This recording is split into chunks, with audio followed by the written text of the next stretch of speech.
Hello, friends, and welcome to the 2023 Volunteer Recognition and Awards event. This evening, we're gathered here in Washington, D.C. and around the world online to celebrate the extraordinary and life-changing work of our pro bono volunteers and Capitol Defender partners. For any of you who don't know me already, my name is Emily Olsen-Galt, and I'm the director of the ABA Death Penalty Representation Project, where I have the honor of working with so many of you to ensure that no person faces a death sentence alone. For veterans of this event, I'm sure you've noticed that things are a little bit different this year, and the thing that you may be worried about for those of you here in DC is the food. I promise there is food, and what we're going to do is have our program here, which is being live streamed, and then after that's done, you will have lots of time to go get dinner, sit, socialize, talk, catch up with your friends. The other big change, of course, is our new venue with our 2 rooms, one upstairs and one downstairs, and along with our live stream that's allowing even more people to join in the celebration. Now, is Robin in the room? Robin, you can correct me if I'm wrong on this, but I believe this is the first time this is the 18th time we've held this event, and I believe this is the first time that we've sold out and had to go to a wait list, and certainly the first time we've had to add on an extra room. So that's really, it's just a testament to our award winners and the impact that they have had on each and every one of you. Yes.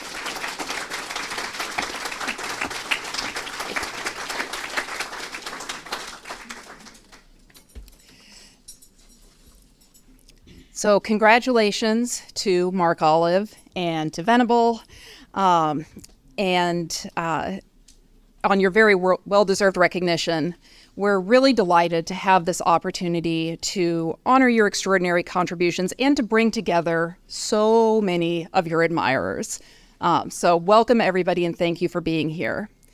I want to extend my gratitude to our event sponsors and in particular our Defender level sponsors, Kroll & Mooring, in fact they're in the corner, Greenberg Traurig here, and Venable. We really are truly grateful to you for making our work possible. Thank you also, okay. Thank you also to Sister Helen for being here. We are so honored by your presence and that you've agreed to make keynote remarks tonight. And I expect that a little bit, at least, of this overflow crowd is your fault as well. So we're going to give you some of the blame. Last but certainly not least, thank you to my incredible staff who are around here somewhere. There's Laura. Wave, Laura.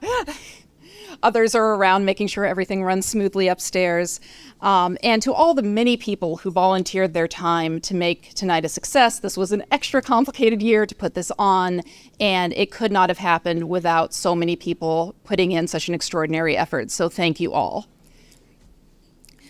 I promise, so I'm going to get to the program here. You didn't come here to hear me talk, but I just want to leave you with this thought that as we listen tonight, we're going to hear about just this almost unbelievable laundry list of accomplishments of our award-winning firms and award winners, our award-winning firm and Mark Olive. And as we listen to this, certainly those legal victories are extraordinary and so important, but we need to remember that the impact of their work and the work of so many of you extends far beyond the courtroom. We here at the project believe that the success of our mission is measured not only by the cases we win, but how many lives we impact. And that by being a champion for your client or advocating for a more fair and just system, that you have done something of inherent value, and that is something worth celebrating no matter what the outcome. So thank you all for being here to help me celebrate, to celebrate our award winners, and to celebrate all of you for what you do to bring justice to this world. And with that, I am delighted to turn things over to American Bar Association President Mary Smith. Mary is the first Native American woman to serve as president of the ABA and has had a distinguished career in both the public and private sectors, including serving on the senior team at the Civil Division of the U.S. Department of Justice. She's unfortunately traveling today, so couldn't be with us here in person, but we are honored to have her join us by video instead. Good evening. It is my pleasure to join you for the ABA Death Penalty Representation Project 2023 Volunteer Recognition and Awards Program. Tonight, we honor those who work tirelessly on these matters, often over several years, in order to ensure that their clients have adequate representation. I extend my heartfelt thanks to Chair Susie Hoffman, Staff Director Emily Olson-Galt, and the selfless efforts of staff and members involved in the ABA Death Penalty Representation Project. Your work, rooted in compassion, helps to ensure that equal justice under law applies to everyone. Our keynote speaker, Sister Helen Prejean, exemplifies this commitment. Over 40 years ago, she ventured where few dared, providing spiritual guidance and compassion to those who had often been abandoned by family with little to no outside support, facing setbacks at every turn in their complex, often years-long journeys. Death penalty cases are some of the most emotionally fraught any lawyer can face. After law school, I clerked in the 11th Circuit, which covers states including Florida, which still conducts executions. There I witnessed the whirlwind of final appeals, with cases moving rapidly through 6 levels of courts, sometimes in a matter of hours. I felt the enormous weight of that ultimate punishment. As attorneys, we are meticulous in our pursuits, but with death penalty cases, there's an amplified burden and responsibility. Tonight, due to your overwhelming support, we have more attendees than we've ever had in 18 years of hosting this Recognition Awards program. Thank you for the amazing outpouring and interest in this worthy project. We appreciate your attendance in the main hall, overflow room, and those watching via live stream as we celebrate the 2023 awardees. This year's recipient of the Exceptional Service Award is Venable, which took its first case from the Death Penalty Representation Project almost 25 years ago. We also honor the John Paul Stevens Guiding Hands of Counsel Award recipient, Mark Olive, who has dedicated his career to improving the quality of representation for prisoners under the death sentence. You all join a legacy of esteemed honorees, showcasing the best of the American Bar Association. Congratulations. All right, to start off the presentation of our 2023 Representation Awards, it's my honor to welcome Paresh Patel. Paresh is the appellate team lead at the Federal Public Defender for the District of Maryland and will help me introduce our first winner, Venable LLP. Now, you'll see in your program books that Paresh's name is not there. And unfortunately, Julie, who was here, scheduled to be here to introduce Venable, tested positive for COVID a few days ago. Common story right now, unfortunately. So was unable to be here tonight. But Paresh generously agreed to jump in at the very last minute and help us present this award. Paresh?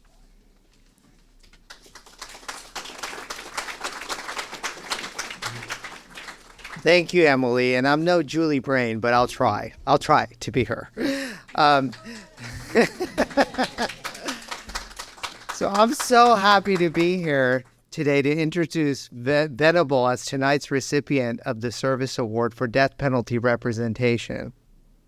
Tonight, though, we not only celebrate Venable, but we celebrate Venable's beloved client, Mr. Kenneth Leidy, whose federal death sentence has now been vacated.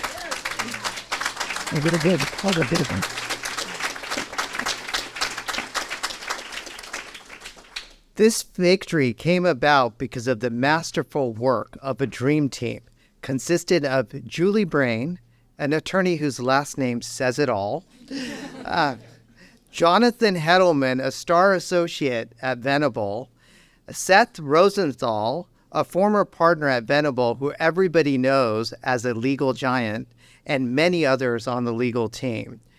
This team's win in Leidy was historic. nothing like this has ever happened before. And that's why I have to nerd out for a bit to tell you about it. So please bear with me. The team first convinced the government to concede that 3 of the 5 convictions, counts of conviction, were void in light of recent developments in the law, and the court accepted that.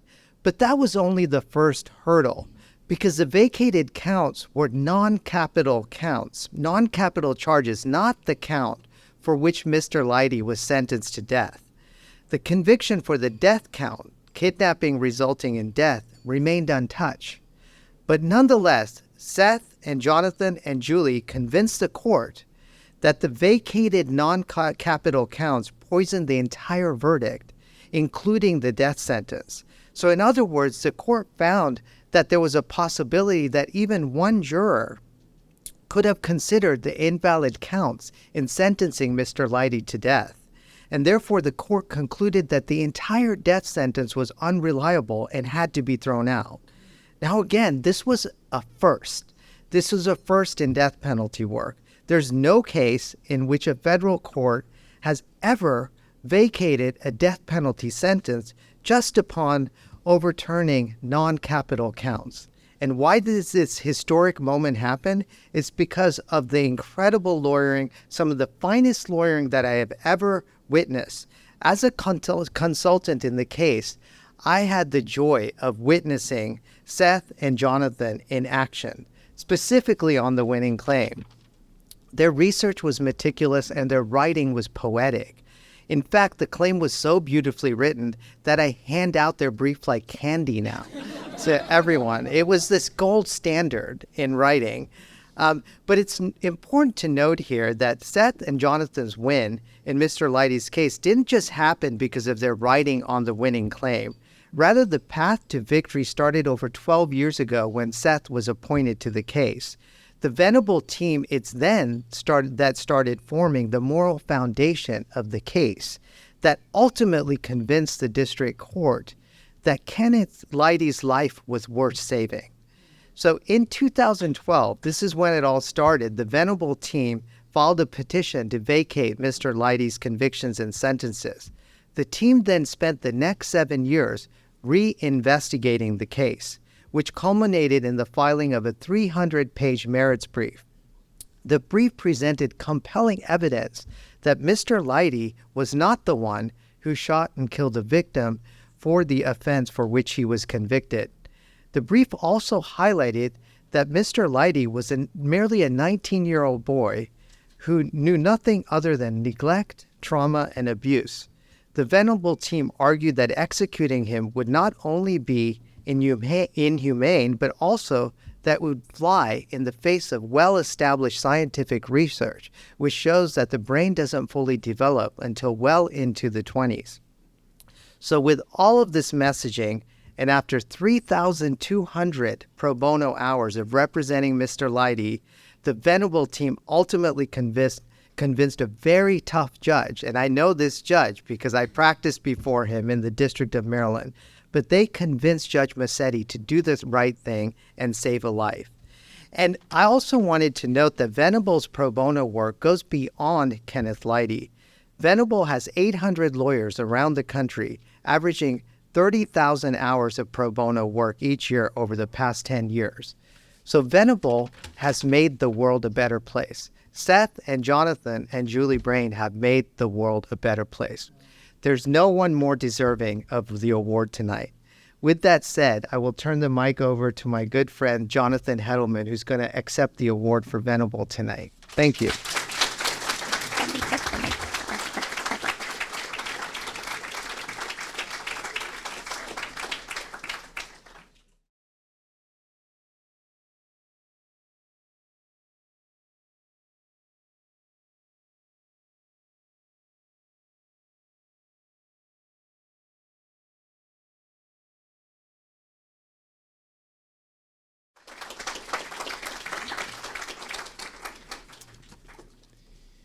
Thank you so much, Paresh. My name is Jonathan Hettleman, and I'm a litigation associate at Venable. I'm so honored to be here tonight to accept this award on behalf of Venable. I want to thank Emily Olsen-Galt and the ABA's Death Penalty Representation Project for organizing this incredible event, for selecting Venable for this award, and more importantly, for their amazing work in improving the quality of death penalty representation around the country. Venable is incredibly honored to join a long list of firms and individuals who have won this award in recognition of their efforts to fight for justice on behalf of those who face the government's ultimate penalty. Representing our client, Kenny Leighty, has been one of the greatest honors of my career as a lawyer so far. It is not often that we, as lawyers in private practice, have the opportunity to represent clients for whom a case is a matter of life and death. That opportunity has been career-affirming for me, and it has shaped my perspectives and my priorities as a lawyer. I want to thank Warren Hamill, Venable's current pro bono partner, and the firm as a whole for supporting our efforts to represent Kenny and for allowing me to accept this award tonight. The truth is, though, I feel a bit fraudulent standing here this evening. There are so many people who have poured their hearts and souls into representing Kenny, dating back to well before I was even in law school. First among them is Seth Rosenthal, who is with us tonight. Seth is a former Venable partner who was appointed to represent Kenny back in 2011. And Seth fought relentlessly on Kenny's behalf for 11 years until he left Venable last year. This award is Seth's. As Venable's pro bono partner, Seth built the firm's pro bono program into what it is today. And as Kenny's lawyer, Seth led teams of Venable lawyers and our co-counsel through thousands of pages of briefing, hundreds of hours of witness interviews, multiple oral arguments, and more than a decade of building a compassionate, trusting relationship with our client. As Paresh mentioned, since Seth was appointed in 2011, Venable lawyers have spent more than 3,200 hours working on Kenny's behalf. But Seth is responsible for nearly 1,400 of those hours. This award, more than anything else, is a reflection of Seth's commitment to fighting on Kenny's behalf. So thank you, Seth, for that commitment over so many years, for your commitment to both the firm and to Kenny, for mentoring me and so many other Venable lawyers, and for showing us all what great death penalty representation looks like. Go on.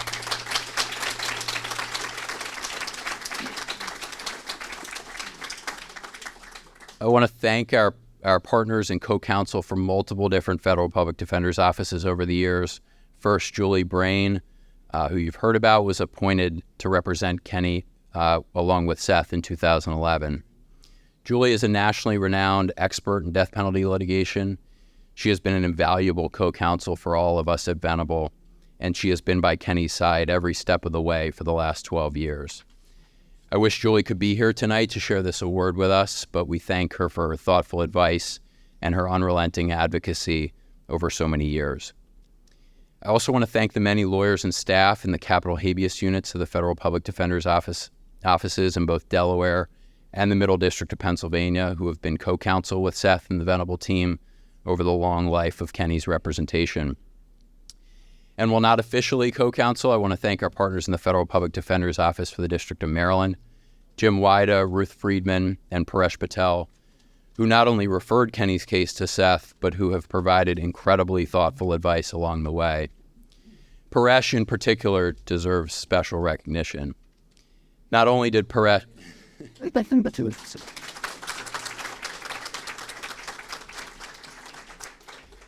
Not only did Paresh advise us on what ultimately became the winning issue, but through his advocacy in hundreds of other cases, Paresh has played a significant role in creating the legal pathway that ultimately led to success in Kenny's case. And finally, I want to tell you a little bit about our client, Kenny, who is the reason we have all committed to this work. Kenny was born in the fall of 1982 here in Washington, D.C. His father was murdered before his birth, and at the age of 3, his mother, who herself struggled with substance abuse throughout her pregnancy and Kenny's first years of life, slowly and painfully died of cancer at just 28 years old. He was physically, sexually, and emotionally abused, and he was exposed to substance abuse, the drug trade, and more neighborhood violence than any child should have to endure. At just 19 years old, after associating himself with some older boys in the neighborhood, Kenny found himself facing the death penalty. Of course, he was convicted and sentenced to death under the government's mistaken theory that he shot and killed the victim. But that was then. Now, almost 22 years later, Kenny is 41 years old. He has good days, bad days, challenges, and triumphs, just like the rest of us. In his words, he is a perennial work in progress. But whether he is on death row or anywhere else, he has so much to offer the world. He is a loving and engaged father and godfather. When his daughter and goddaughter were in school, he reached out to their teachers and corresponded with them over the prison email system so he could have regular updates about their progress and make sure they weren't falling behind. In 2019, he started the Lighty Project with his goddaughter, which provides monthly meals to individuals in D.C. experiencing hunger, housing instability, and homelessness. And he is a prolific writer. He has published 2 books, including a guide to young people from impoverished neighborhoods on how to avoid the types of bad decisions that resulted in his incarceration. It doesn't get more confined and isolated than a prison cell on death row. Yet Kenny goes to great lengths to reach beyond the walls of his small cell and beyond the walls of his prison to support his family and to make the world a better place. As I mentioned, Kenny is a writer, and I'll leave you with some words he wrote a few years ago in an online essay. During the last 6 months of the previous presidential administration, I was forced to watch 13 men die by lethal injection. These were men with whom I had spent the last 15 years, day in and day out. Men whose faces I saw and whose voices I heard every single day, with no break in between. To this day, I can still look across the hall into an empty cell that once housed one of my friends and sometimes see his face looking back at me. When I was escorted to the computer from which I typed this essay, I imagined hearing one of them calling out to me. When I look through my photos during moments of nostalgia, I avoid the stacks that contain pictures of my friends taken during the last days of their lives. When I want to read old letters that take me back to happier times, I avoid certain envelopes because I know they contain short letters from those friends penned during their last days, telling me how proud they are of me and that they need me to keep pressing forward because I am a beautiful story that needs to be heard. Kenny is indeed a beautiful story that needs to be heard. His life, like all of the others on death row, is worth fighting for. And I thank Kenny for trusting us with the privilege of representing him and for working every day against all odds to give more to the world than was ever given to him and to leave the world better than he found it. Thank you.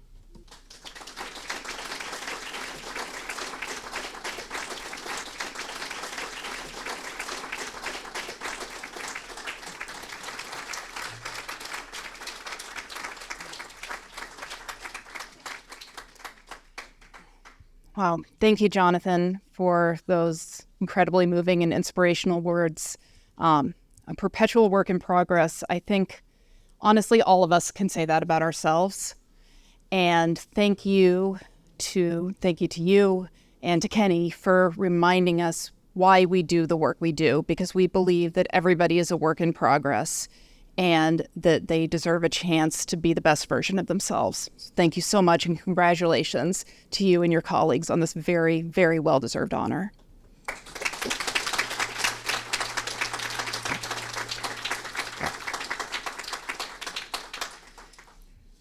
Our second and final award of tonight is presented to longtime project friend and supporter Mark Olive, who it turns out is a bigger draw even than the man who his award is named after, Justice John Paul Stevens.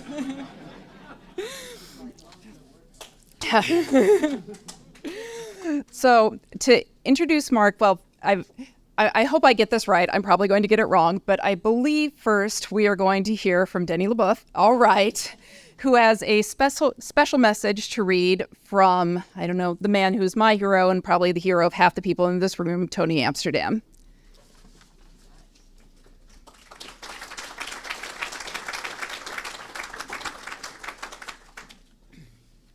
So there are so many friends in this room. It's just really wonderful to see this. I'm I want to say a few words about Mark, just a few. And I'm going to say mine first because I'm not going to follow Tony. I'm not an idiot. The reason that Helen wanted to come tonight is that a few years ago, when she was struggling with the case of Richard Glossop, who had asked her to accompany him to what looked like his certain execution, she said, we have to have somebody who can help us in post-conviction. We need another lawyer. Who should we get? And I said, well, go for the top. Let's ask Mark. Maybe between the two of us, we could get him to say yes. And we did. And they formed not only a wonderful working relationship on that case, but a great friendship, too. There are so many things to say about Mark as a lawyer, including the fact that when you ask me after, several decades of doing this work, who I want, I say I want Mark. And I consulted Mark in my own work many, many, many times. And one of his great acts of kindness and respect for me was to send Tivon Chartle 48 hours after a death sentence into a court in the state of Florida to argue that I had a profound conflict of interest and should be kicked off the case, so, hoping to thereby save our client. So, but what I want to say is not about your lawyering, Mark. Is what I want to say is this room is filled with love for you. And it's not because you're just such a fuzzy teddy bear. It's you can't do this work with just a brain, even the biggest brains that we've got. We've got, a brain trust sitting just here with Michael and George and you, and that's not enough. You can't do this work with that. You can't stay in it. You can't make it happen.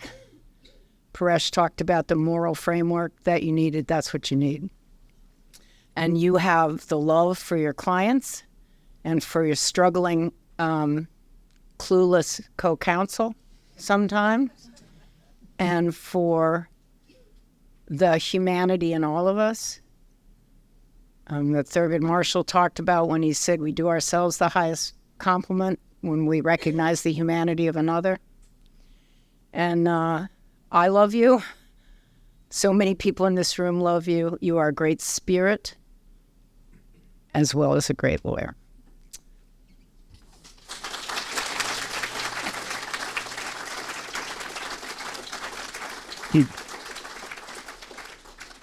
Now I'm Tony Amsterdam. In hard times, a community of purpose needs a special kind of hero. These are hard times for us in the death penalty defense community, and Mark Olive is that kind of hero. I make this point for starters because many of you are too young to have known any time when the courts were much better. But believe me, as a guy who has been in the game for 60 years now, today's justices and judges are as bad as they come. And we badly need a model of inspired dedication to sustain us. Mark provides it. He combines a resolute, selfless commitment to the cause of capital defense with a depth of experience, a breadth of technical proficiency, a wealth of creativity tempered by realistic expedience, and a compassion for our client population that is not mawkish, but is firmly rooted in the understanding that human beings do not freely choose the destinies they suffer. As a litigator, teacher, planner, mentor to many of us, and as the builder and mainstay of programs, projects, and institutions that support the nationwide capital defense effort, Mark stands out even among the many superb lawyers in our ranks. Most every Labor Day, 4th of July, and Martin Luther King Day, I get an email from Mark asking whether I am working or using the holiday as an excuse to slack off. Whether this is a genuine call to rally to the cause or is the product of a warped sense of humor is unclear. Probably both. Mark is the kind of guy who exploits his imperfections to tactical advantage. I figure he is teaching me to do the same. That's the sort of leadership the John Paul Stevens Award celebrates and the sort we are honored to follow.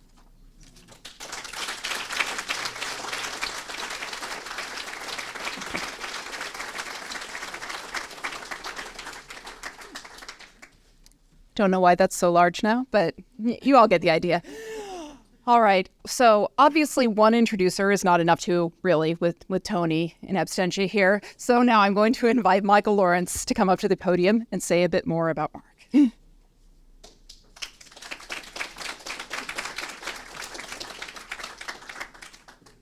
Well, I'm not going to follow Tony Amsterdam. And instead, I wanted to read some words from the Honorable Judge Rosemary Barquette. Many of you know that she was the former Chief Justice of the Florida Supreme Court, the former judge on the 11th Circuit, and now is the judge at the Iran-United States Claims Tribunal at The Hague. Mark, I wish I could be there in person to congratulate you. Though as I am recovering from COVID, perhaps you are just as happy that I am sending my congratulations. In addition to being pleased that you are being recognized, I wanted to take the opportunity to say thank you.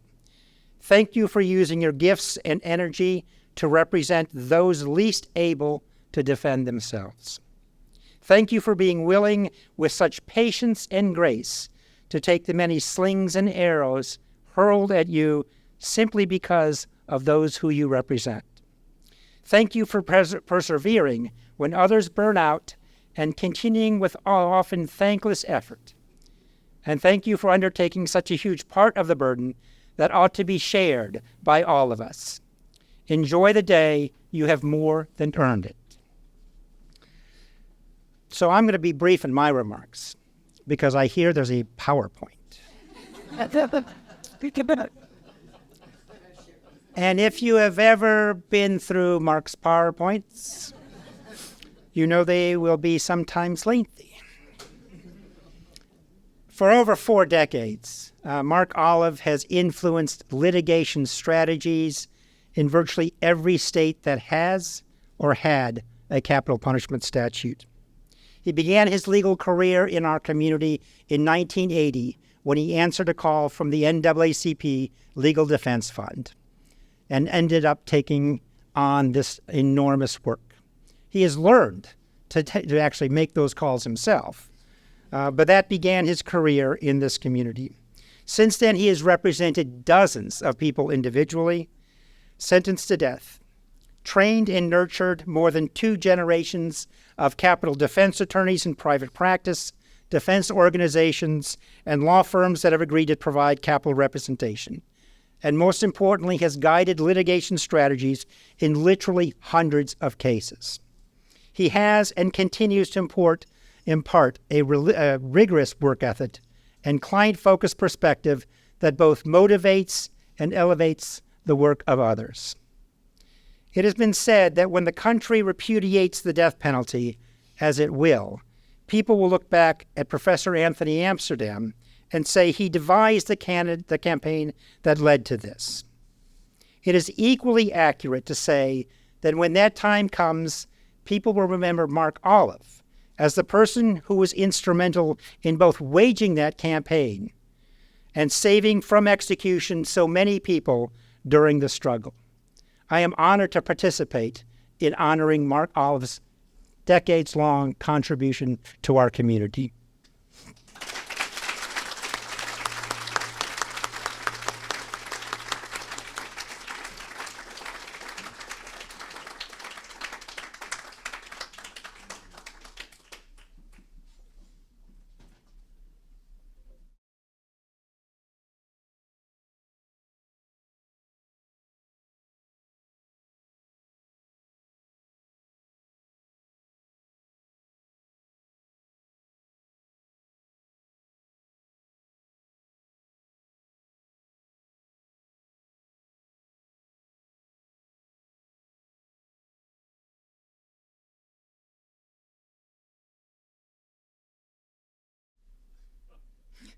He said there was a PowerPoint.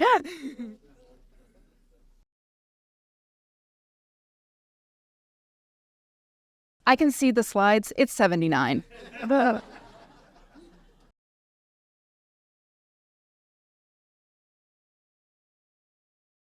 People can peel off as they get bored. It's all right. This won't be the first time. Thank you so much for the award, and thank you, folks from around the country who have taken the time and energy to come to this proceeding. It really is breathtaking for me. It is quite a challenge to fulfill those nice comments about me. You're going to go, that's him? That guy? So we'll see. We're going to have a little fun and talk a little bit about people who have guided me. But first, thanks to the ABA. I really appreciate it. We've named the people in the project. And thanks to Tony Amsterdam and the committee that selected me for this award from, I think, many nominees. So thank y'all. Tony Amsterdam, our nominees, are my nominator. I've known for an extremely long time. Probably the first time I ever worked with him was when faxes were the way to communicate legal pleading. And he told me, just fax it to me and I'll fax it back. So I did that. And then I get something back, and the first page says, "This is the best piece of work I think I've ever seen." And then the next 3 pages were completely black. And I said, something wrong with my toner on this thing. And I called Tony. He said, "No, I just changed a few things." Just changed a few. It's great, but, where we know the beginning of his career, although his education career of us preceded. And the types of work he's done run the gamut of social justice. I'm not going to go through the list. If you can read the list from where you sit, if you can't, it's every freedom we hold dear. He's had something to do with it in our community and for our purposes. And he's written a lot. He's taught a lot to all of us and to a core of students nationwide that have contributed to justice and social justice. This is one of my favorite books. It really is a great cure for insomnia.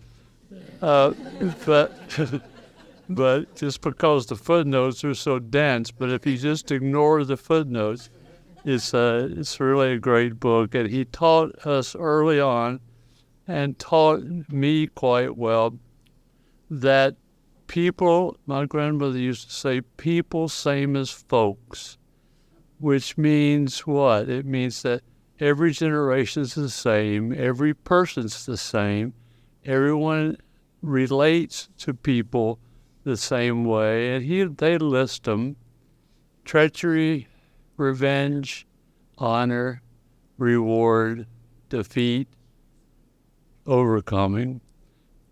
Those are our clients' plights. Those are our plights.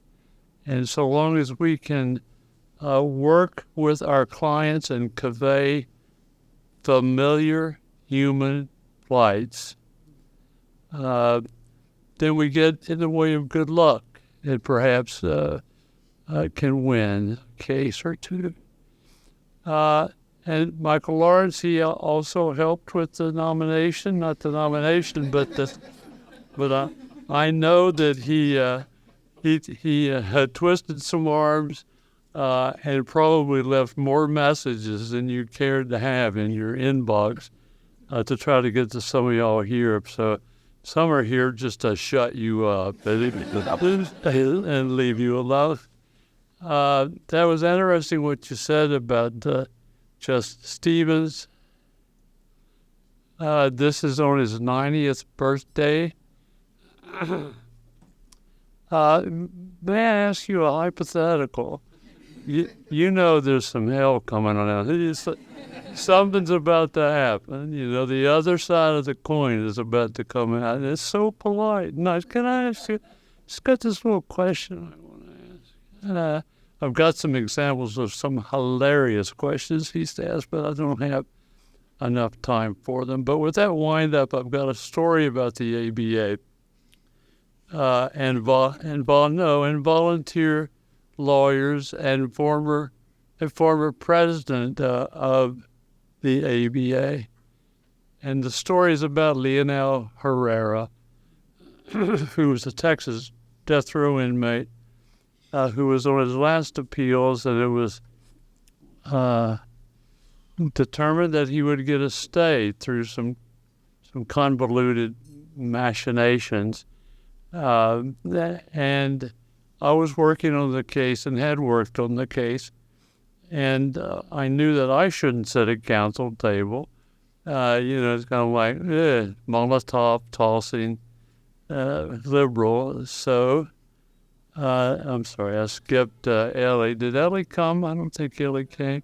This is Ellie Hopkins, who investigated Herrera's case for us and for me, and came up both with mitigation, but more importantly, the hook in the case, which was his dead brother did it, which raised a few suspicions. But anyway, so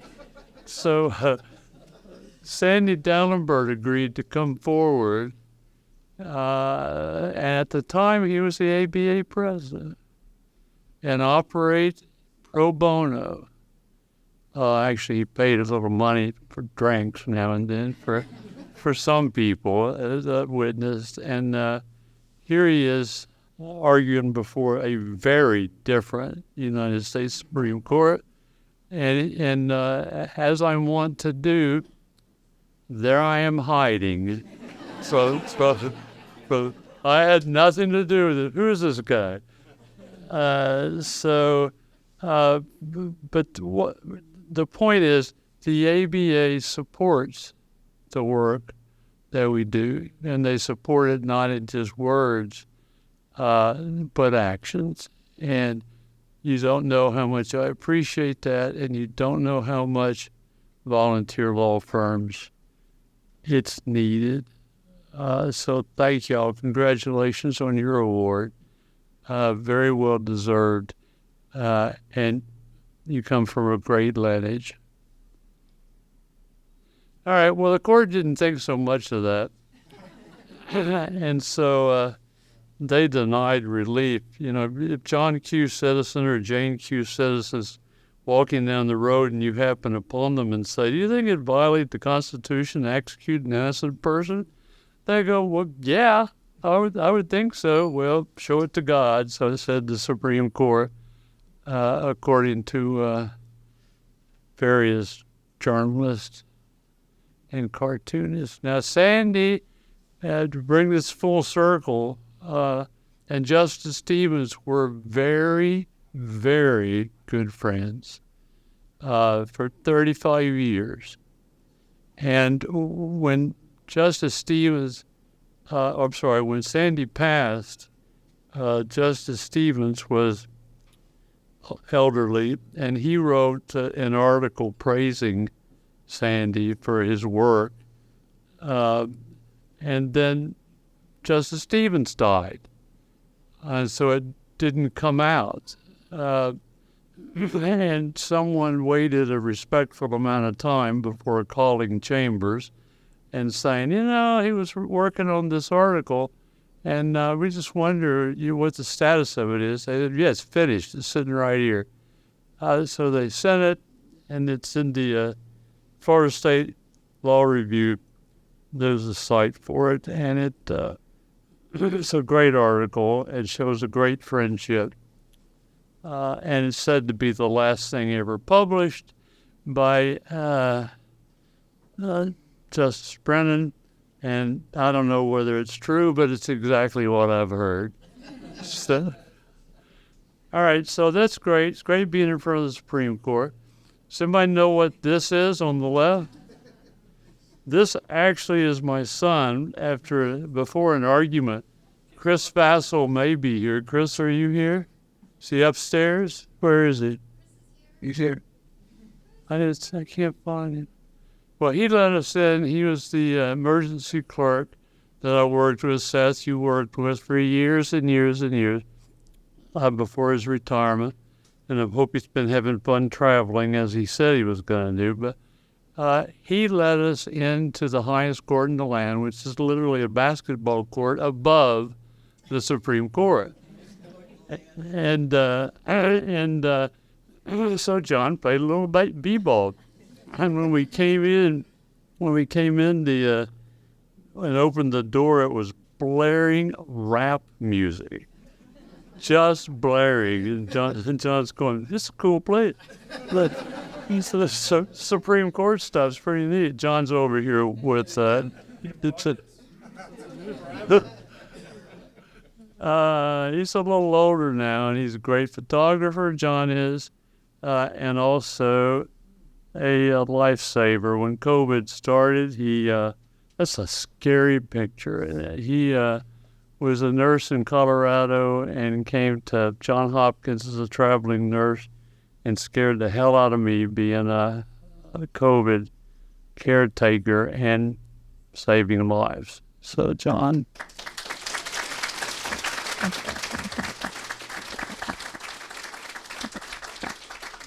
All right, now that was an introduction. Okay, I promised not to go to the Magna Carta, but I'm going to start a little bit further back. This isn't really necessary, except I grew up in Tennessee, and I graduated undergraduate and law, and went into private practice and started teaching in Knoxville. What's important is I stayed in Tennessee for a little while, and this is my brother and his then fiancee, Barbara, now his spouse and partner. They're sitting here on the second table in the back. And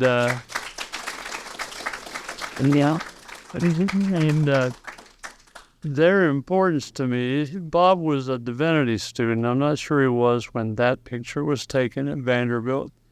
But this person on the left here, look at that guy on the right. Oh, Jesus. That's funny. This is on their marriage. And Harmon Ray, who was also, the guy on the left's named Harmon Ray, who was also a divinity student, officiated, or he may have been a graduate at that time. In any event, very spiritual, religious man. And somehow they planned, I was living in Tennessee, somebody planned a trip to the United States Supreme Court to protest the execution of John Spiegelink, which was the first non-volunteer execution in the country. And I was against the death penalty because of my upbringing and religious upbringing, even though my parents had the same one. And they liked the death penalty. So it's a weird church, what comes out of it. So here, that's Harmon right there. And this is a letter from Judge Fauntleroy that some people that have lived in D.C. for a while. Our lawyer said, go do the protest.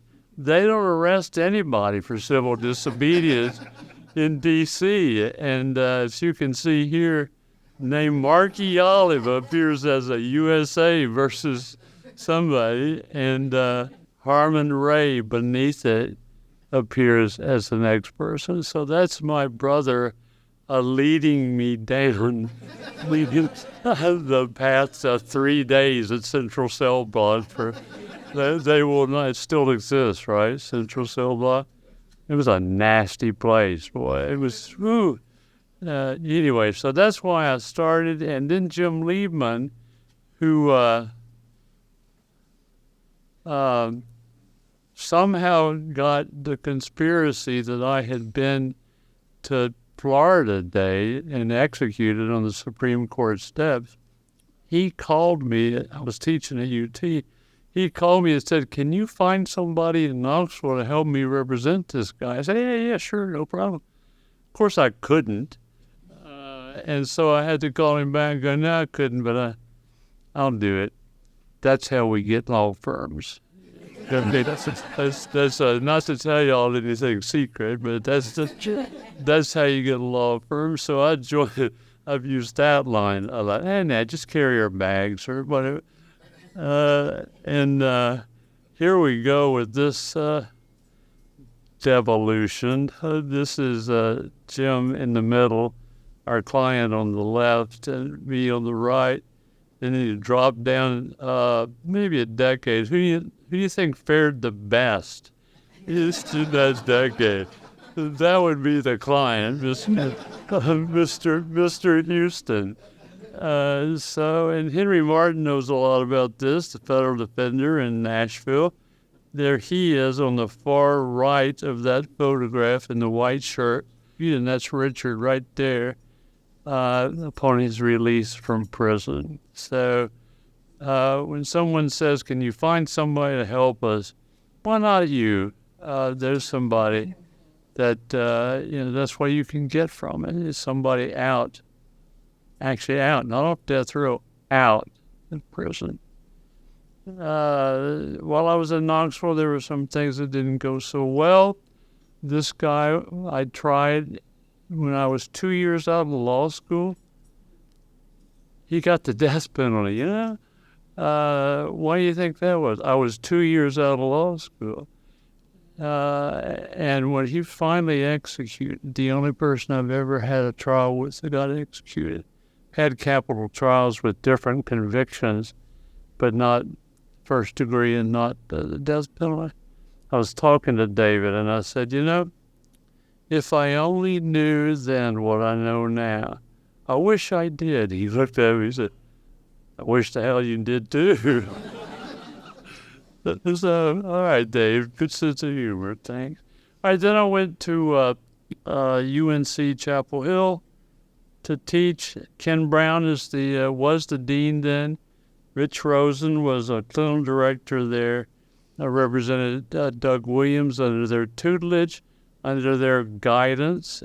And Doug Williams' case, the Fourth Circuit held that Mills applies in North Carolina. It doesn't matter what Mills says. It's just helped an awful lot of death row inmates, and he did not get reversed on cert. So thanks to Ken and Rich, who are still with us but couldn't make it. And then Florida. The move to Florida. No one's leaving now, so we're going to talk about Charlotte Holmes. Everybody says she's nasty. No, she's not nasty. That is one happy, kind, engaged individual. And then she's a little different when she's talking to law firms and trying to get them involved in cases. Steve Malone over here, who worked with me down there, nodding his head. Yeah, she could be kind of nasty. Well, over the years, a lot of people have said, yeah, she could be kind of nasty. So we opened a small office to fight the death penalty because there had been 8 executions in 1984 in Florida, and volunteers had dried up. Volunteer law firms, enough, we put them on 8 cases. And we opened the Volunteer Lawyers Resource Center, which became the first resource center in the country. And there were like 18 or 20 after that. And so we had a $100,000 grant, and I hired 5 people with $100,000. So it's like, shut up, take it. It's the best we can do. And Patsy, we stayed in a conference room. That was our office at Florida State University when Sandy was the dean at Florida State University, Sandy Hettleman. So we had a few all-nighters. That's Jimmy Lohman. Here's some more all-nighter. I don't know what I'm doing with an atlas in my lap, and John at least knows an atlas, I think, but there's a lot of people that, what the hell's that? So that's what I call an all-nighter, because this is what we got. 7 days, 10 days, and death. That's what a warrant was, 7 to 10 days. So you get what you can, and you throw it up on the modern K-Pro computer. Anybody here used a K-Pro? Oh my God. Well, it's called a portable. And literally, I wrapped it up and stuck it in the luggage bin underneath a Greyhound bus and rode it to Steve's place at what college were you at? Stetson, and little office building down there, and it was crazy. But at least it had WordStar. If people know WordStar, the best thing about WordStar is that it had codes. Yeah, you could actually use the codes. And then it went to Word, and WordPerfect, and WordPerfect had codes. But Word doesn't have any codes. Don't know what I'm talking about? So neither Tony nor I ever left WordPerfect.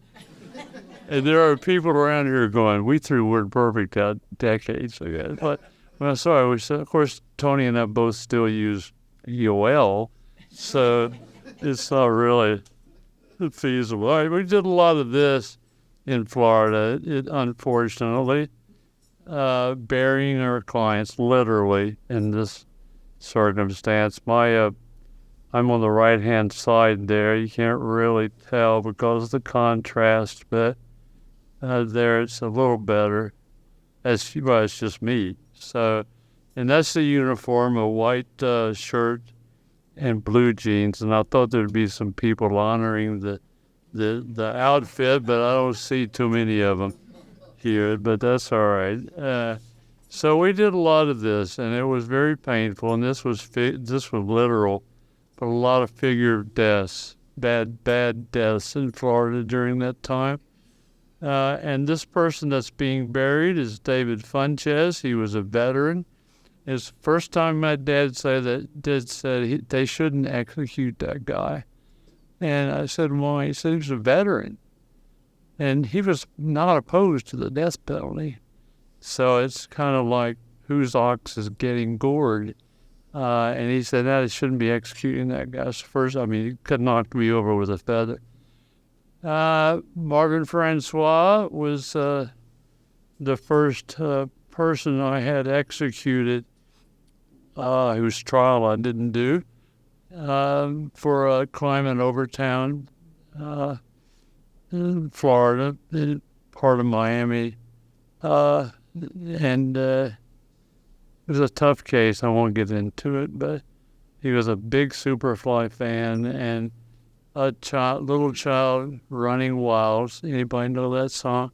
Is a great song, and he wanted it played over the radio because he had time, a couple of hours where he could talk with us before they killed him. And that's what he wanted to hear. So we kept playing it over and over and over again. So that's what was going on in Florida. And this is probably the worst moment. Darden versus Wainwright. I'm missing a slide. There's no slide next. Yeah.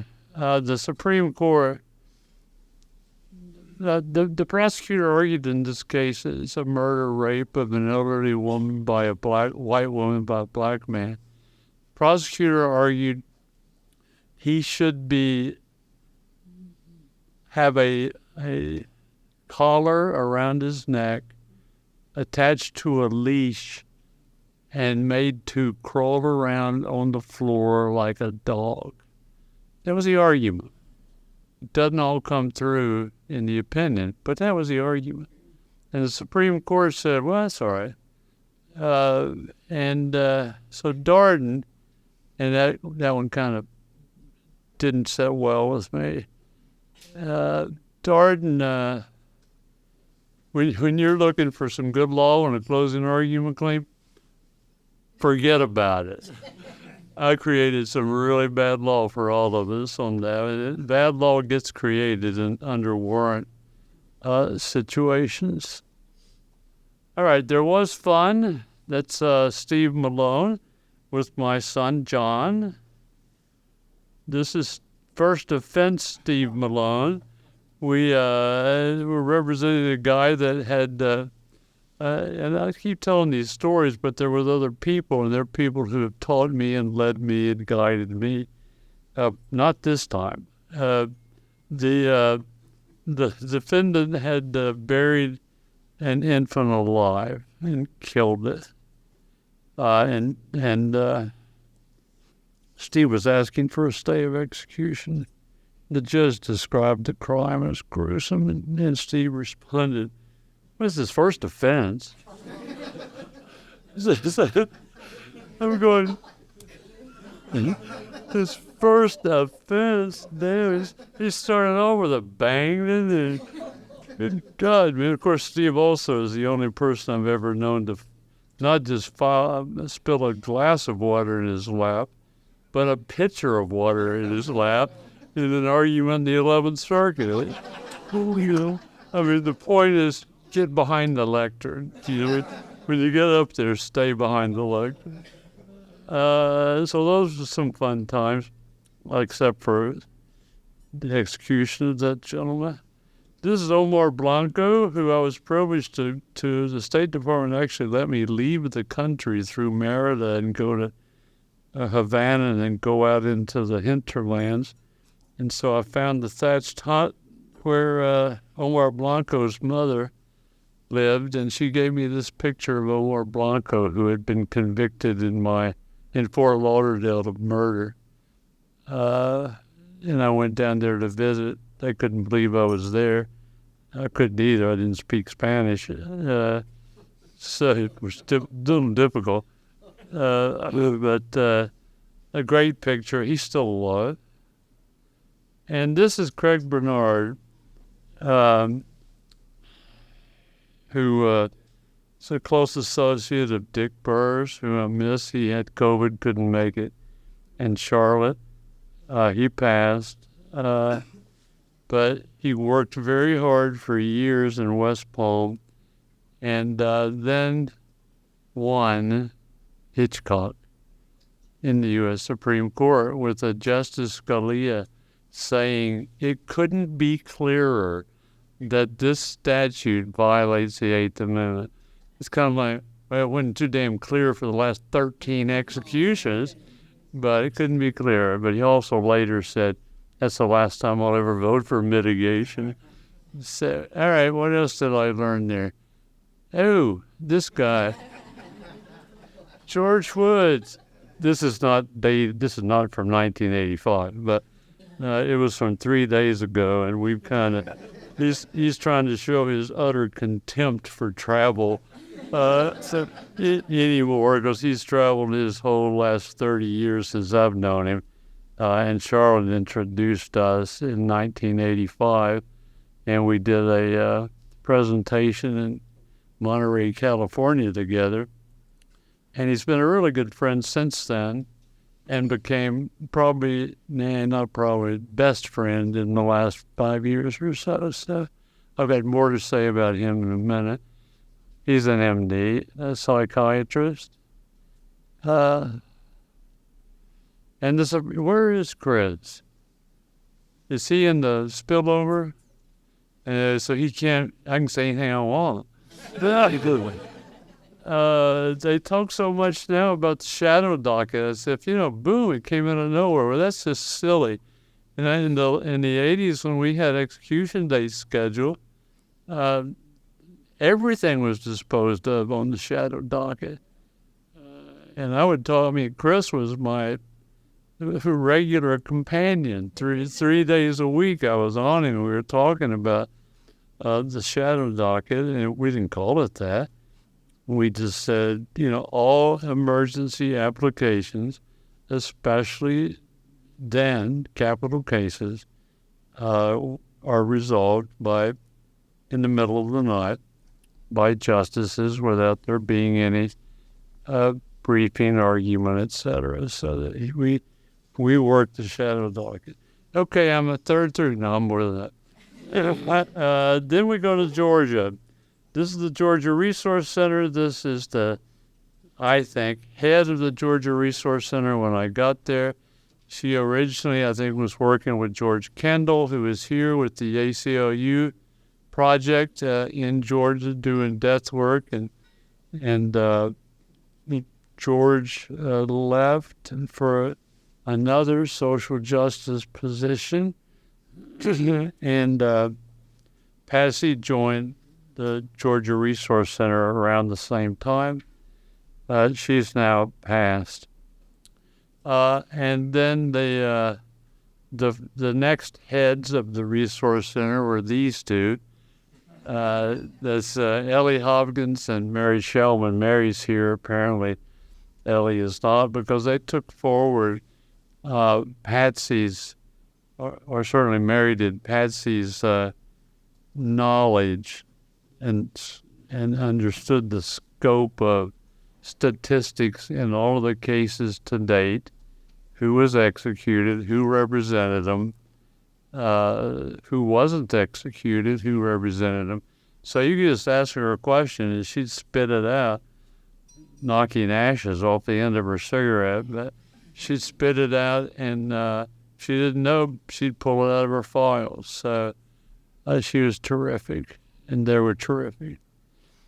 All right, then we have what I learned in Georgia, and what I tried to teach in Georgia was compassion to go with law. And I really learned it firsthand from Ed and Murphy Davis. They opened the open door, and there was a community that they created, and I'll explain a little bit more about it later, to help feed the homeless, give them showers, give them clothing, and give them food, and give them an ear. I thought, what lawyers need to know? And that's what they need to know. And then they need to know to kick butt.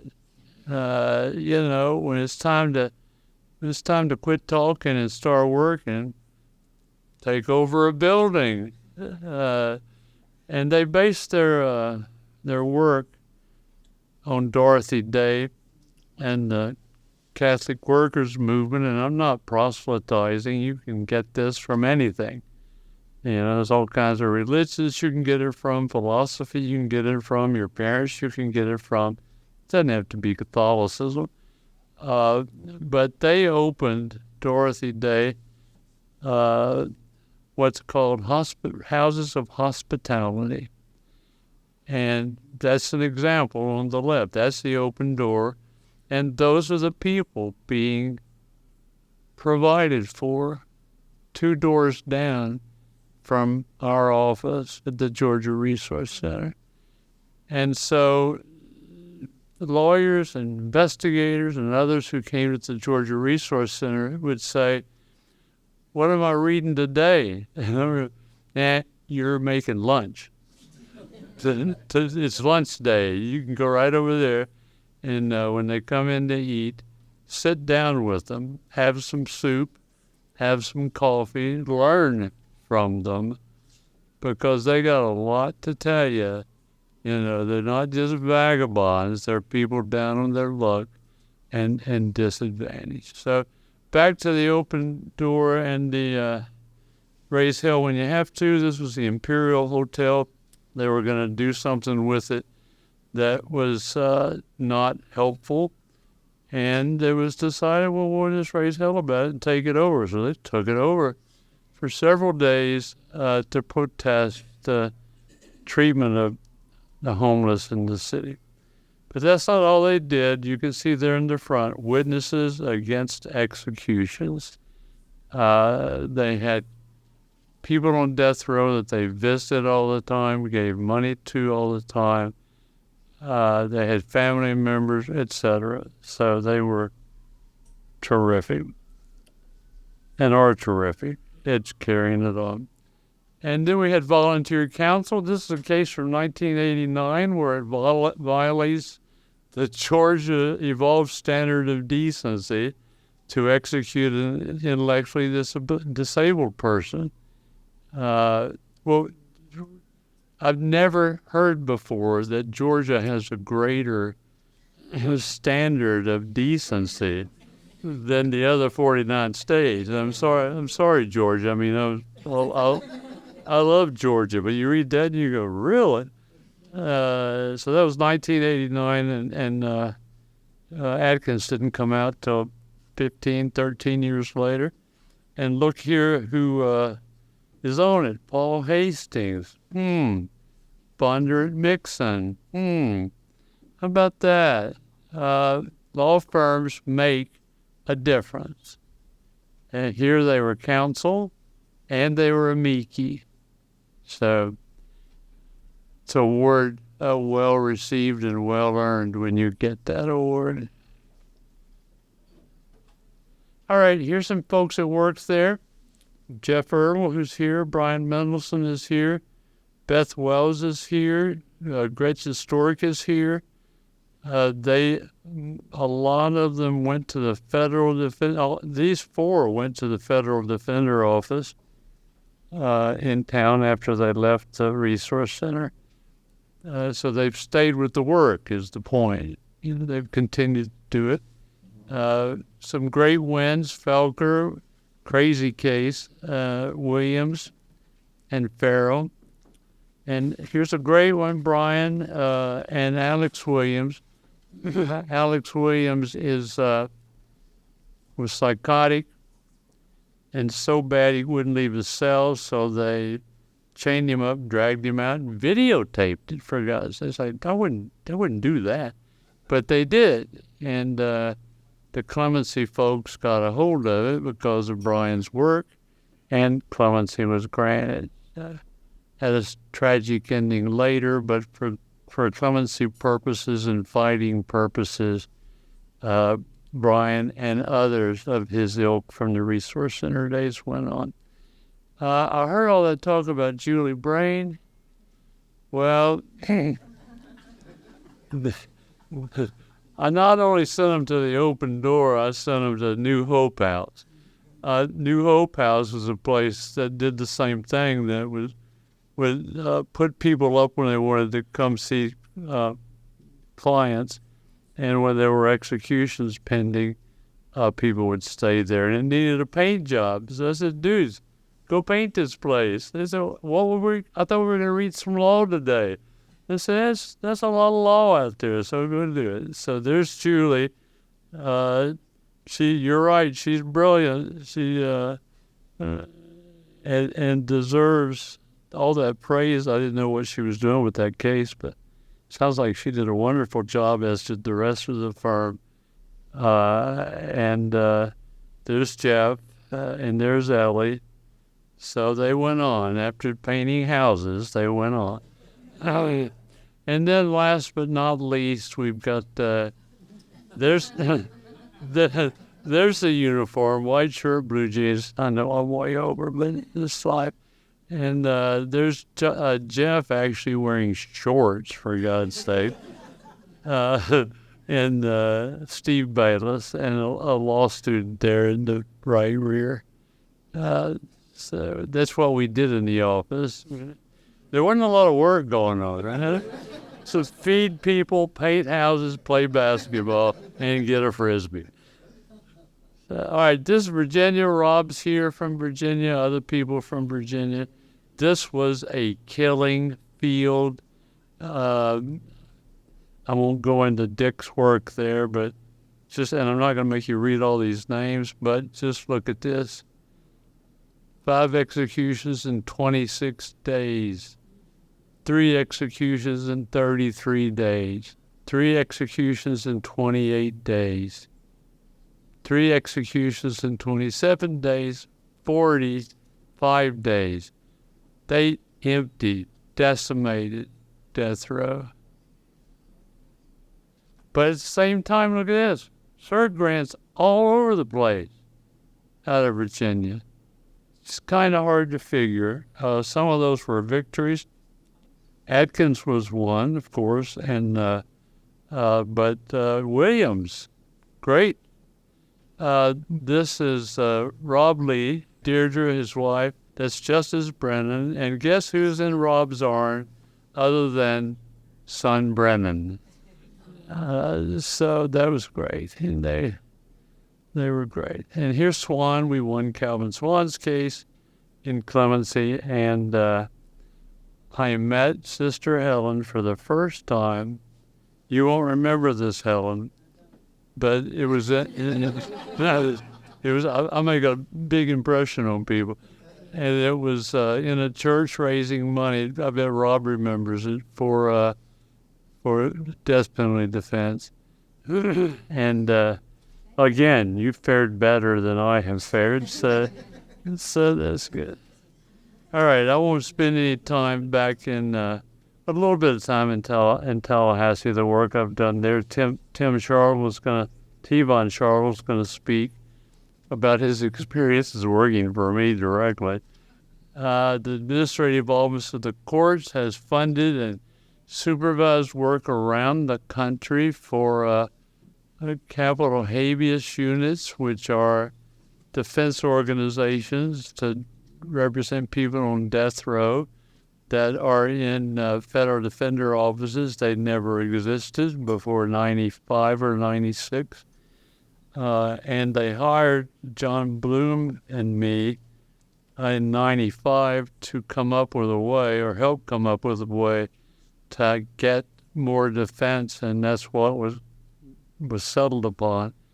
And that gentleman there is probably the most person who drove things more than anyone in that regard to that time period.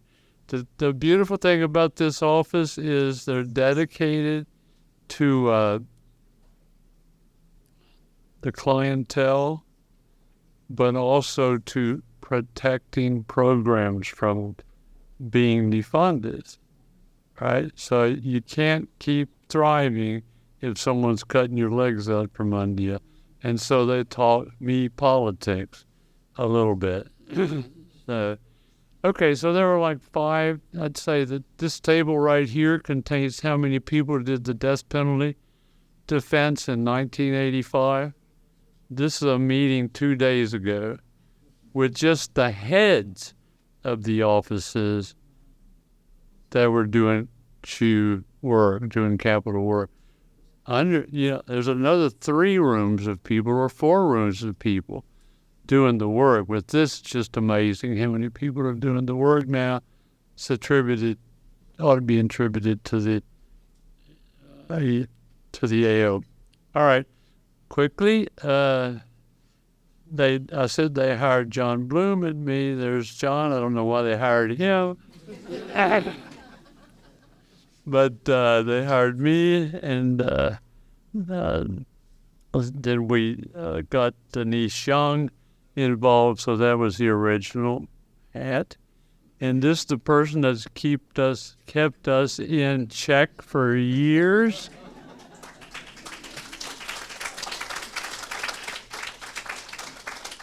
We didn't think we had any schedules. We didn't have any. You'll get it when you get it. A program or something. She go, It's like, wow, that's fresh. All right. Also, while I was in Florida again, we did Atkins, and that's Dick Burr there doing Atkins there. Dick and I have he's one of my best friends. I wish he could have made it. We had a retrial on remand from the Supreme Court, because the Supreme Court didn't say he was at ID. They said that if he is, you can't execute him. So we went back for a hearing on it. Rob was there. Lisa Greenman, who is here, was there. And experts who we've used before and used today were there, all of whom are guiding hands, and all of these folks are guiding hands, and they saved that guy. And a lot of people, right? A lot of Atkins stuff going on still. All right, now we've got Russ Stadler and Monica Foster. Russ Stadler was the former National Mitigation Coordinator, and again, guided me. That's Monica Foster. Still guides me, as does Russ.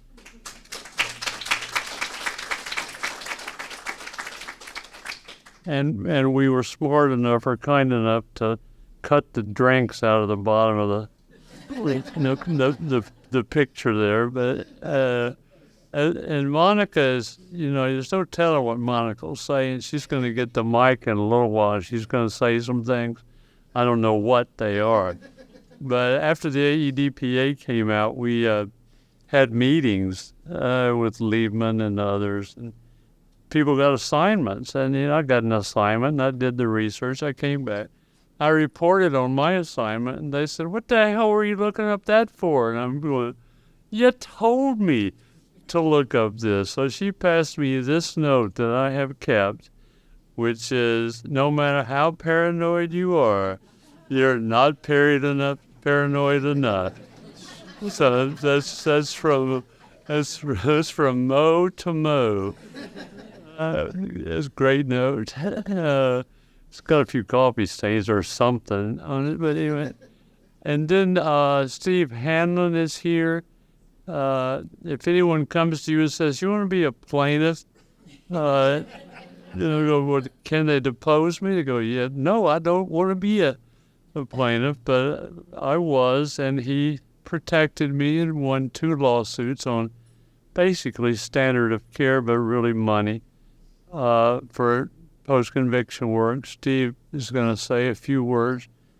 This is George again. There we are in Pakistan. Robin on your right, who now is the head of DPIC, but has had as many jobs as I have over the years, arranged this trip to improve justice in Pakistan. That's the former Chief Justice of the Ohio Supreme Court. So Mike Wolf, yeah, nice guy. And Jacob Dugan on death row in Florida from 1975 until 2013, when we got relief for him, a whole new trial after that long on death row. The good work of Bill Shepard, who guided me, Dick Burr, who guided me, Susan Carey, who wanted to come but couldn't, and that Sandy guy pops back up again. All right, then we've got Sellers, which was a Georgia case that we won, and Justice Breyer wrote the opinion. And I'm told someone approached him at a party after that and said, "Congratulations on that opinion, that's great." And he said, "Well, when you figure out what it means, you tell me." That's why I describe it as the case that will not be defined. And this is the person or one of the people responsible for getting that case to the Supreme Court, and that's Brian Kammer, who's here somewhere. It's Superman Kammer. And recently I did State v. Okafor, which was a case that I hoped that Tony helped me with considerably, and a bunch of others where a lot of people were protected on Florida's death row from a weird Hearst issue. And then Danny Doyle just this year, or the Philly Chew. People here from Philly? Yeah, there are. Philly Chew worked with me in the shadows, and we won a relief for someone who had been on the row forever. So, lessons learned. Oh, God, Mark. Get out of here. All right. First lesson I tell volunteers is 5 years in reverse. San Elvis Costello song. It's always a way to get to hell. It's also a way to get out of trouble and harm's way. Because if you're in a circuit court, you don't want to be there. You want to go in reverse. So you go to the district court. If you're in the district court, you don't want to be there. So you go to the state court. Always try to go backwards. Wait a minute, we want to put on a new suit and argue this case in the Supreme Court. No, you don't. You do not want to do that. This one is a little more weird, but it's called Beginner's Mind. I owe this to my brother. To an expert, and that's what I am, there are few possibilities. But to a beginner, there are infinite possibilities. So, when you're an old pro, and people say something, you go, it won't work. Now, wait a minute. You should develop a beginner's mind yourself, and certainly listen to beginners. And this is the last one. No, I've got one more after this. This is Obama saying this is about empathy. Prisoners are Americans too and deserve humane treatment. This is a guiding hand. I see those young men on corners and in prisons, and I think that could be me. The main difference, I had a more forgiving environment. When I messed up, I had a second chance. If you've got a law clerk saying that to a judge, or saying this even better, they had no margin for error, you're in clover. If that's what they're thinking about instead of the facts of the crime, they're doing quite well. All right, and so he became the first sitting president actually to visit an FCI, a Federal Correctional Institute. There it is. All right, and last is Wendy, who's sitting here with me.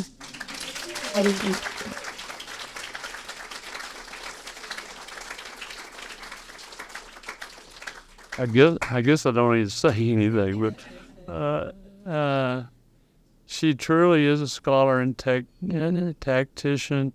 She was trained as a librarian, actually, and knows law inside out. And when I say, hey, no, the law is so-and-so, she goes, no, it's not.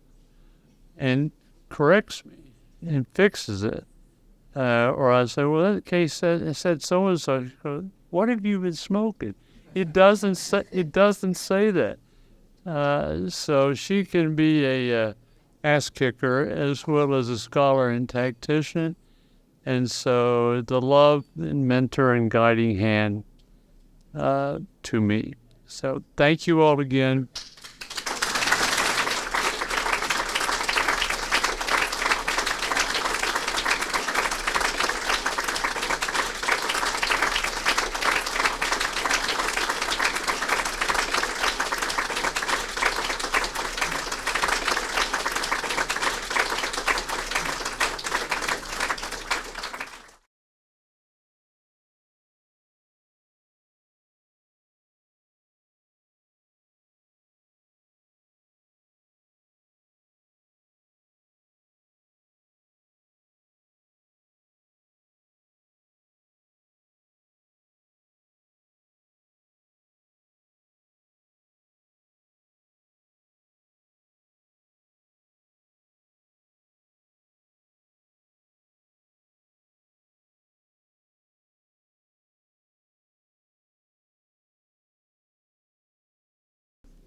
Here we go. All right.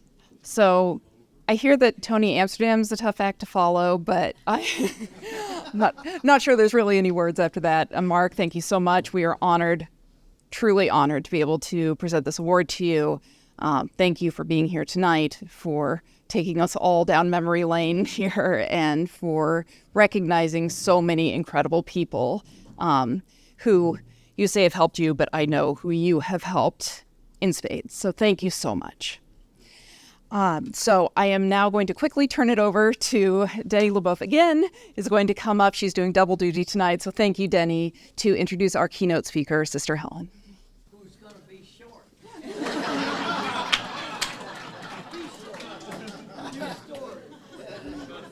Helen, you are short. I mean, there's not much you can do about that. That was really profound to populate this room with all those people, some of them gone and dearly missed. And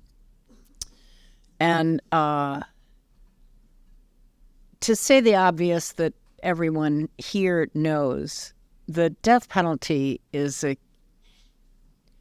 human rights violation. Most of the rest of the world knows this. By far, most of the countries of our planet have abolished, either de facto or de jure, the death penalty. The reason that the United States still has the death penalty is because we held on to slavery so long, because we followed the enslavement, kidnapping and enslavement of Africans with convict leasing, segregation and Jim Crow, and mass incarceration. That's why we still have the death penalty. When we abolish, and we will, all the people Mark mentioned, all the people in this room, many, many, many, many people whose ordinary lives were altered by a crime or by being touched by a human being who was on death row will have had a hand in it. What Helen said when she first confronted with this horror was, we are all better than the worst thing we've ever done. And when the day comes that we get abolition, the short, very dear, very smart, very energetic, and very brilliant writer, teacher, and activist, Sister Helen Prejean, will be one of the reasons.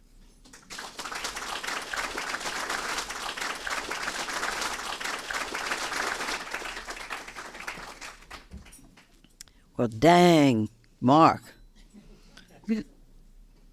I was so deeply touched because I got into this knowing nothing. Bona fide nun, teaching 7th and 8th grade boys English, grammar, and religion, and fell into this thing. Maybe y'all all feel you fell into it too, but I really fell into it. When Tim Robbins was working on the blooming screenplay for the movie A Dead Man Walking, kept saying the nun's in over her head. And if you see Susan Sarandon in that movie, you see you don't have a nun walking into prison in charge, see them big eyes there is going, I didn't know what I was doing. And it was the compassion that I kept thinking of the St. Bonaventure quote, don't ask just for understanding. Ask for the fire. Ask for the fire. And so here I am, first of all, awakening to justice, and that's in my book, River of Fire. First, I had to awaken that to be a follower of Jesus in the deep religious tradition, and that's true in Judaism too, I'm looking at my friend Marshall here, you can't just be charitable to people around you, all of whom are privileged, all of whom have had, great educations and everything. It's about justice. It's about understanding about the systems. Understand about you're in privilege because you had a wonderful mom and daddy. Daddy was a lawyer, taught you to think, taught you to read, taught you to make arguments. You had great nuns, teachers. You became a public speaker when you were in high school in your junior year. You were handed all this stuff. And I love the words of Jesus, and I think about it of everybody in this room tonight with Mark and Wendy and all of us. Blessed are your eyes that see what you see, and hearts that feel what you feel, because we can call it grace to be awake. We could have spent our whole lives involved in trivial stuff and not being awake to the deep human rights issues of our day, but we are awake. And to be awake, because I was 40 before I woke up. I think God's given me a long life so I could do something with it. But to wake up about stuff and to have that fire in your heart to take those cases. I've accompanied 6 people to execution. Many of them didn't have a chance. I'm with a man now on death row 30 years. 30 years, and he's innocent. And what happened to him in this case in Jefferson Parish, Louisiana, of what the prosecutor did, of what they hid and how they lied, 30 years. He's still on death row. Those Venable people out there, I'm going to write a book. I got to write Manuel's story, Manuel Ortiz. If any of y'all want to see me afterwards, just a few ideas about what I could do. I'm going to write the book, but it's not going to be enough to write a book. I don't know what to do to get him in the courts. What can we do? And he says to me, please cease to Helen, he's from El Salvador, do not let me leave Angola in a pine box, because the other death penalty is take away the death penalty, and then he gets life without parole and he dies at Angola. The other death in prison. And I don't know exactly. I know I want to I will write a book about this, but I know he's going to need something else creative. Just open to ideas. So Mark Olive. Here I get a phone call. I never know how I'm going to get these people on death row. I don't seek them out. They come to me, all right? And I get a phone call from this guy, Richard Glosson. And here's the voice on the phone. Sister Helen, I apologize. I know I didn't ask your permission or nothing, but I think they're going to execute me here in Oklahoma. I didn't ask your permission. I'm sorry, but would you be with me if I'm executed? I hear that voice. I know that voice. I had just written a book, The Death of Innocence, about 2 innocent people I had accompanied to execution, Joseph Odell in Virginia and Dobie Gillis Williams in New Orleans, in Louisiana. Breaks your heart. African-American man. Atkins happened a few years after he was executed. He had an IQ of 65, and they killed him. And here's this voice on the phone. And you know this, everybody sitting in this room knows this, about what vocation means. It means to get a call, to get a summons. Would you do this? Would you take this case? Would you be part of this? And you say yes. A part of you says yes sometimes ahead of you. Your soul's ahead of you, and you don't even know why. But you say yes, and you put your boat in the river, and next thing you know, you are in Whitewater Rapids, and it's life or death. And sometimes they die, and you're with them. And sometimes, please God, you have a victory, and that human life is saved. And Mark was ticking them all off there, but each one of those human lives, the difference between life and death. And we get to be a small part of that. So here's this guy, Richard Glosson. So I know we're going to need to get it. Well, first of all, he asked me to be with him. I say yes. I mean, nobody's going to call me and ask if I'll be with them when they're executed. And I go, too busy, can't do that. No way, you wouldn't either. So I say yes to that. But then at 2 o'clock in the morning, I bolt awake in my bed because I already knew about the 2 people I'd been with who really were innocent and were executed. And I go, from what I know about this case, he's innocent. So I knew what I had to do. So I got on the phone. I called 3 people. One was Susan Sarandon, to get on the media because we got to start getting the story out. First thing I learned from Amnesty, create doubt. Signed, sealed, and delivered. Yeah, Rich Glossop even had 2 trials. Called Susan. She and Robert Redford had death row stories on CNN. I knew she could get me on. I said, Susan, because we're buddies. I call her, she responds. I call her sister. She calls me sister. I say I'm the real nun. She knows I'm the real nun. She didn't do any other nun movies after she did Dead Man Walking. If you see the movie she was in afterwards, she just made sure, because she knew what had happened to Julie Andrews. She got stuck in that nun thing for a lot. Nun thing was over. It was over. But boy, every time I call her, boy, she's in there. She's great. Calls her, called a connection to the Pope. Pope Francis was second. And then I called Denny LeBoeuf. I said, Denny, I need a good lawyer. Who could be a good lawyer for this guy? It looks, and she goes, well, go for the top. Go for Mark Olive, see if he can. Call him up. That laconic voice he's got, answers the phone. And I go, Mark. And here's the Mark thing. Here's the iconic brand name that Mark Olive is going to be known for. I'm known for Dead Man Walking. I got in the vernacular as soon as the movie came out. He's going to be known for being the pickle buster. He said, he's in a pickle. I'm going, yeah, he is. He's in a pickle. We just had a few days to execution.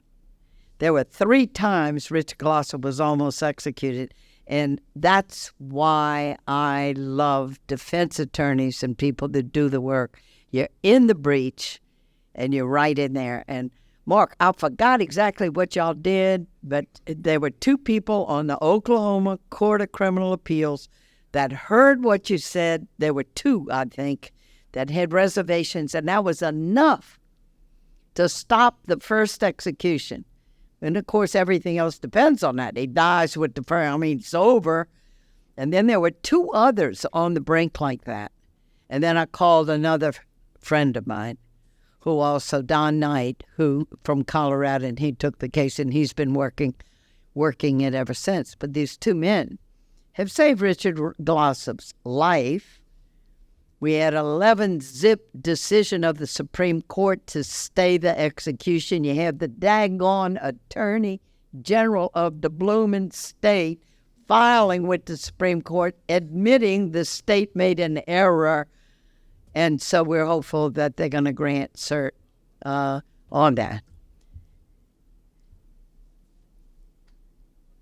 Some of the groups I love to talk to the most are defense attorneys. I've talked to them in Mississippi and different states of defense attorneys who get in there with people. Often that defense attorney is the only dignity that people, their clients, ever have, of people who care for them and show it. And I love you. I love what you do. I'm glad to be in your company. Glad to hear every one of those stories tonight. So Mark is the last one to say, yeah, hold me up. Yeah, I'm the hero. Look at all the people he brought in who deserve the Guiding Hand Award, as do we all. Look, may we do it with passion and with love. And when we gather at events like this tonight around Mark, but around all the people who have done this great work, it's like there's the fire, we're blowing on the coals to keep that flame burning. St. Paul said, stir into flame the gift of God that is in our souls. And that's what we're doing around you tonight, Mark, you and all of you. So thank you for letting me be here and for feeding me, for giving me some wine and being in great company. And may everybody have a great life, do great work. And thank you for letting me be a little part of this. Thank you.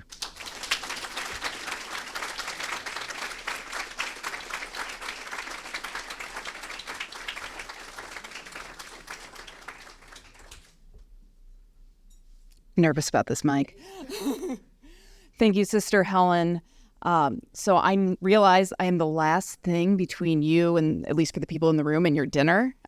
People online, maybe they've been eating, but people in the room, I know you're waiting on dinner, so I won't draw this out. I want to thank everyone who is here, everyone who joined us on the live stream.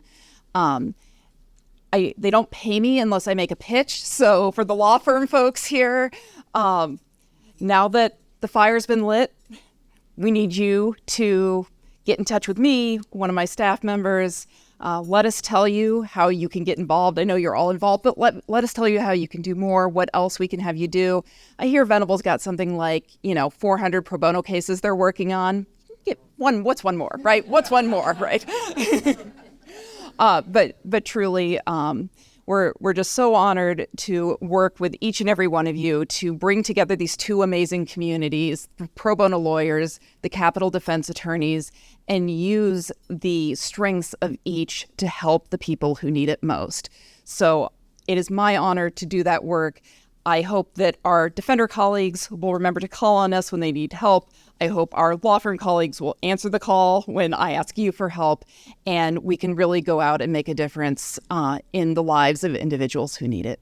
So thank you all. With that, I'm going to say goodbye to the folks on the live stream, and I'm going to release everyone here in the room to get some dinner. There's dinner upstairs and downstairs in the next room. Grab some dinner, come back in, and then we're going to continue the party. Good night, all.